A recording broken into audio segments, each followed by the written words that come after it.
Okay, this is the instructional video for making homemade kefir at home. I have a jar here that is done. Kefir is fully fermented. The milk is fully fermented into kefir. You can see on the bottom there's these little pockets of clear liquid around the whole bottom of the jar. At the top, there's the kefir grains will rise, and you'll see some curdling at the top. So, and it'll smell kind of like a little bit sour, but it's still very good. It's just changed state. So it's not really milk anymore. It's now kefir. So the first step would be to, well, if you've been given a small jar of kefir grains with milk in it, you're going to want to transfer your jar of kefir grains and milk into a new jar that's about a quart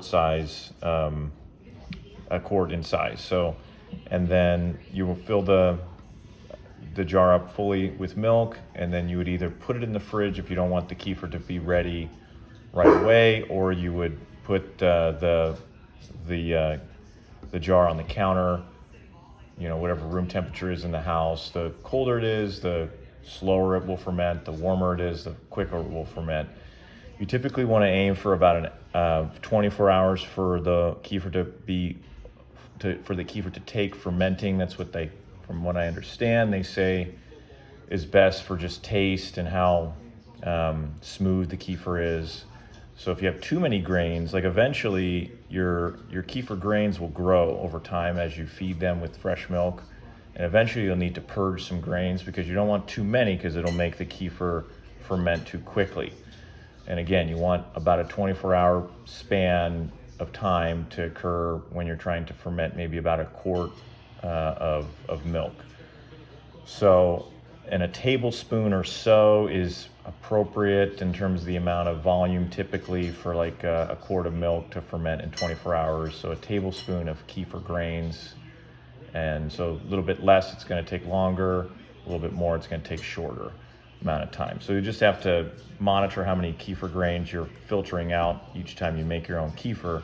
And if it's getting too much, like more than a tablespoon, then you need to get some grains out of there and or give them away. You can eat them or just pitch them, whatever you want to do. But so with your small jar, if you were given a small jar, take it again and put it into a small jar of kefir grains and fresh milk. Take that small jar and pour it into a quart-size jar with fresh whole milk. And then again, just putting it on the counter or in the fridge if you don't want the kefir right away. So first step would be, once your kefir is done and it has the same appearance as mine right here, you're gonna take the jar of kefir, and then you're gonna get like a nylon strainer. You shouldn't use metal, from my understanding, because the kefir can kind of pull some of the metal out of whatever it is it's touching and kind of absorb that. So it's recommended to use only plastic or nylon type materials when you're handling kefir. So you're going to have your large nylon strainer. I get this on Amazon. It's about $5. Just get a Tupperware and then put it on the top, and then you're just going to pour your kefir into the strainer, just nice and slow. It'll be chunky, and I just kind of jiggle it as I'm pouring it in there, because otherwise it might overflow. So you just kind of jiggle in it, get some of it out of the strainer, and then you just keep pouring, get it all out of there. So that's everything. So I'm now going to take just a wooden spoon and then just kind of stir it so that you're getting everything through the strainer. You just got to stir gently. Don't be too vigorous with it. And then eventually the grains will kind of reveal themselves once all the milk or all the kefir is filtered through.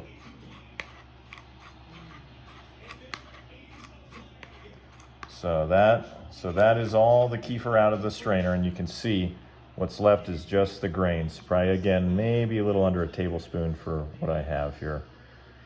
So that's the grains cleaned out, and then you'll be left with your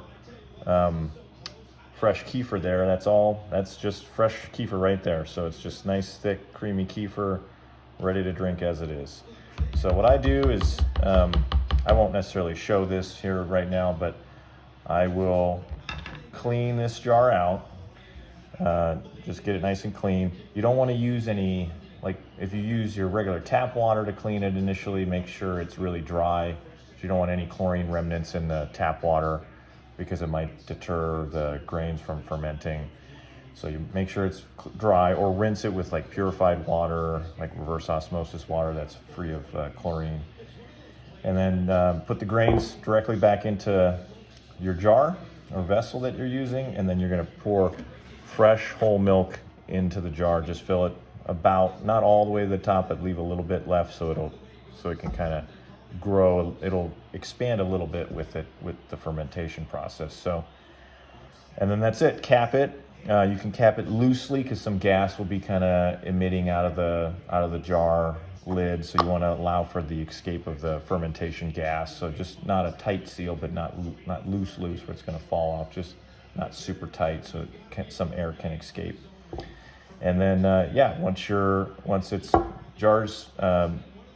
Once you have the grains in there and the fresh milk in there, then just take your jar and again, either put it on the counter if you want another batch ready in 24 hours, or you can put it in the fridge and then just keep the grains in the fridge, keep the jar with the grains in the fridge until you're ready to bring it out and make it.